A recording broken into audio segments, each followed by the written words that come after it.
Good afternoon, students. Today we are going to discuss about split trigger circuit. Split trigger also called one type of bistable multivibrator circuit. Why? Because here also the circuit consists of two stable states, namely UTP and LTP. Coming to the architecture details here. Whereas in bistable multivibrator circuit, two transistors are connected back to back in ring fashion in bistable multivibrator or in binary. Whereas here, first transistor output C1 is connected to the base of second transistor input through resistor network. Whereas second transistor output is not connected to the base of first transistor output. Here first transistor is driven by some external input Vi signal. Here external input is now we are considering sinusoidal, or otherwise you can take any arbitrary Vi signal. Now these two T1 T2 emitters are coupled or connected through resistor Re, emitter resistor Re. Then voltage across emitter is V. Right? This is construction details. Two transistors are coupled through resistor R. So that's why this circuit also called emitter coupled binary. Also called emitter coupled binary.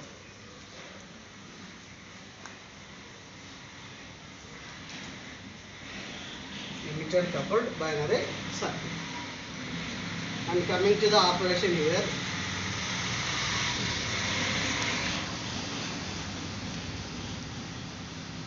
Coming to the operation here. Whenever Vi is equal to 0, whenever Vi is equal to 0, okay,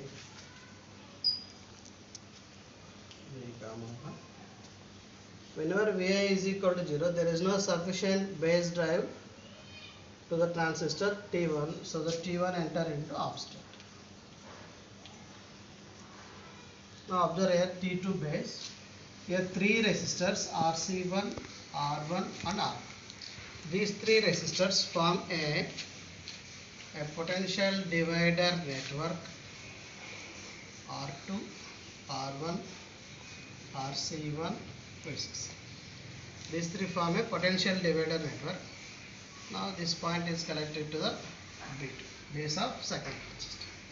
So there is enough drive, base drive through the potential divider network. So the T2 enter into R. So when Vi is equal to 0, the state of T1 is off state and state of T2 is on state. Okay. Whenever T2 on, what is output voltage? Now simply apply KVL to the output loop. Here this is KVL, then current is IC2 current.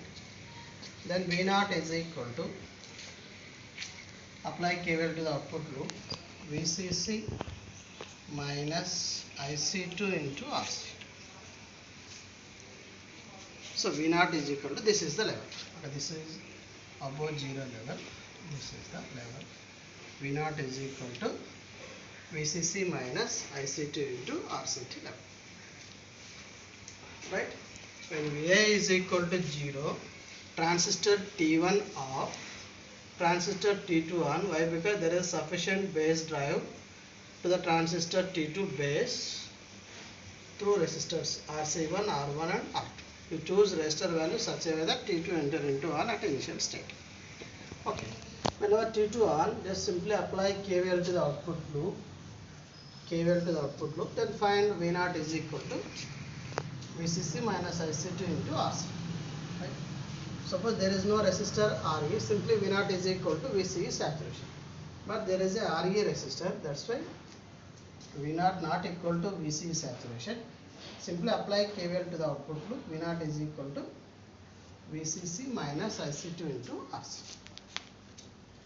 Okay. Now here input is a sinusoidal signal. Okay. Now due to this, whenever T2 on, there is a drop across emitter voltage, that is called the VE2. As Vi increases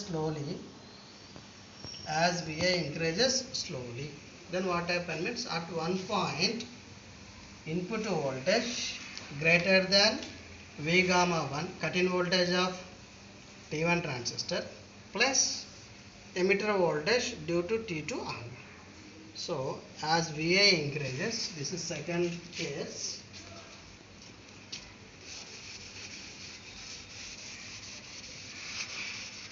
Okay, this is the first case. VCC minus IC2 into RC2. Okay. Now coming to the second case, as VA increases, okay, here we are considering the sinusoidal signal. As VA increases slowly, at one point when VI greater than or at least equal to V gamma 1 plus VE2. VE2 is the emitter voltage. Here 2 indicates this emitter voltage due to T2 transistor on. So that's why VE2. Suppose VE1 means emitter voltage due to T1 transistor on. Okay, here T2 on means this emitter voltage due to T2 transistor on. Okay, at this point, suppose let us assume at this point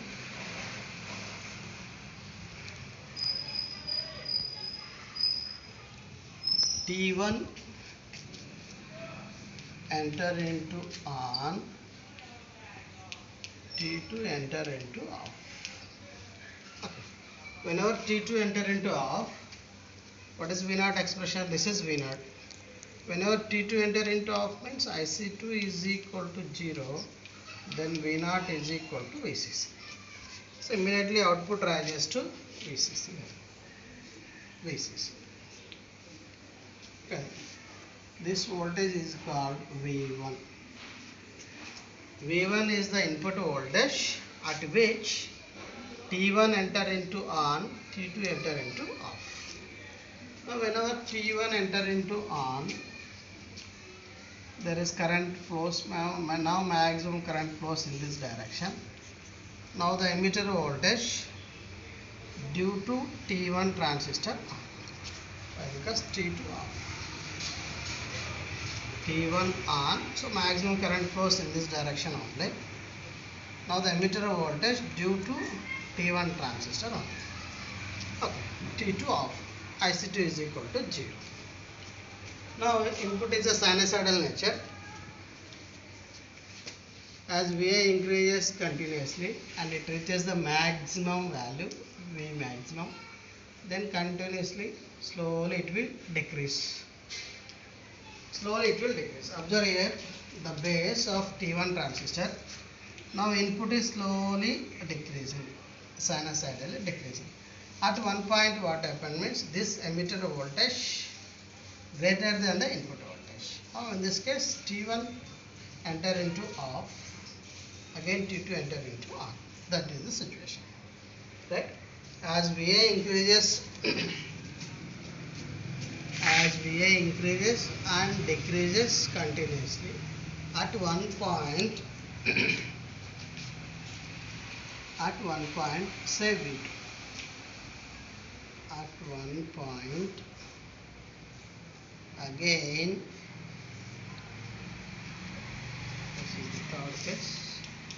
What is third case is, as VA increases and decreases, at one point input voltage less than emitter of VE1 plus VBE1. At one point input voltage less than VE1, okay, VE1 emitter voltage due to T1 transistor plus VBE1. Now what happens means T1 enter into off, again T2 enter into on. Okay. Whenever T2 enter into on, its output voltage is same, VCC minus IC2 into RC. This cycle repeats. Next cycle at V1, again transfer of conduction taking place, and at V2 again transfer of conduction taking place. So this is the VCC level. Here VCC level. This level is VCC minus IC2 into RC. Right? Like that. The slip trigger circuit converts any arbitrary waveform, not only sinusoidal signal, any waveform, even if noise signal, the only one condition is the amplitude of the signal, any arbitrary signal, at least greater than V1. Right? Here these two are the stable states. V1 and V2 are the stable states. V1 is called UTP, upper trigger point,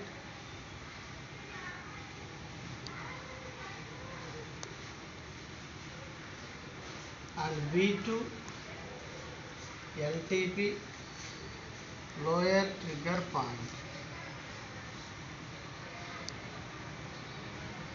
Okay. These two are the stable states.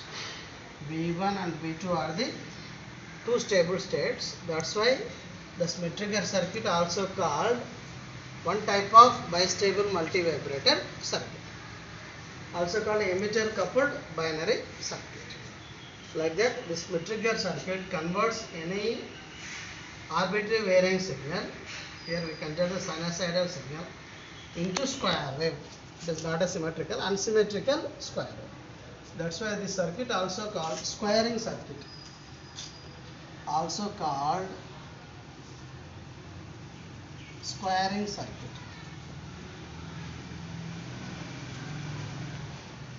Squaring circuit. Any input waveform converted into square wave, whose output swing is maximum VCC and minimum is VCC minus IC2 into RC.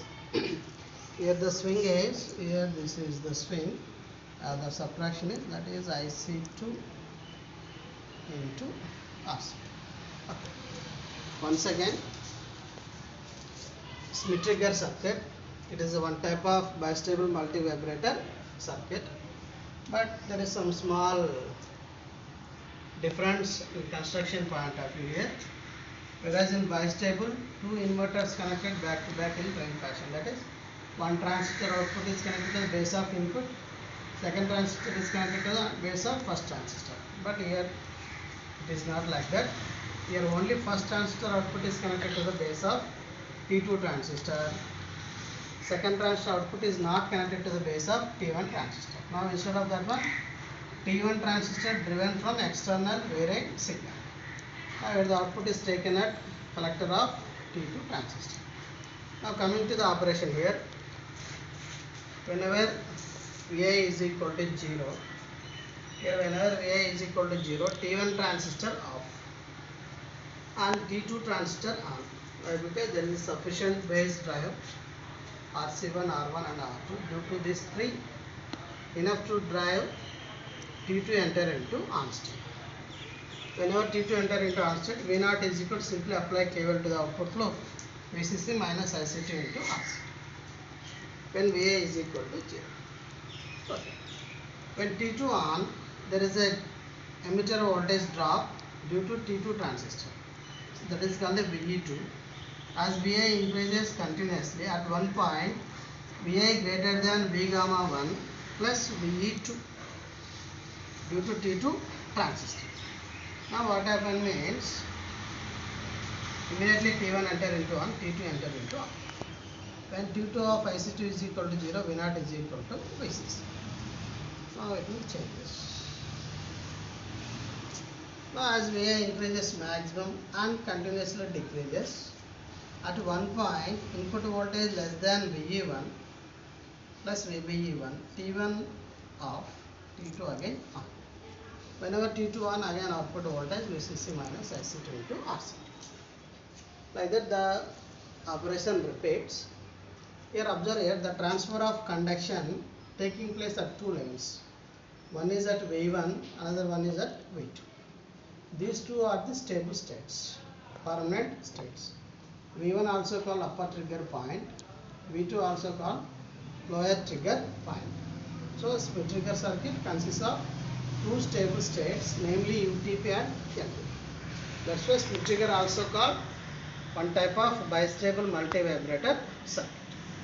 And coming to the observe the waveforms, here sinusoidal signal converted into square wave. So this is also called squaring circuit, and the swing is I switch into RCT swing. Now not only sinusoidal signal, split trigger circuit converts any arbitrary varying input signal, even noise, you can take a noise, that also converted into square wave signal. Only one condition is the amplitude of any arbitrary signal greater than at least V1, that is UTP point, right?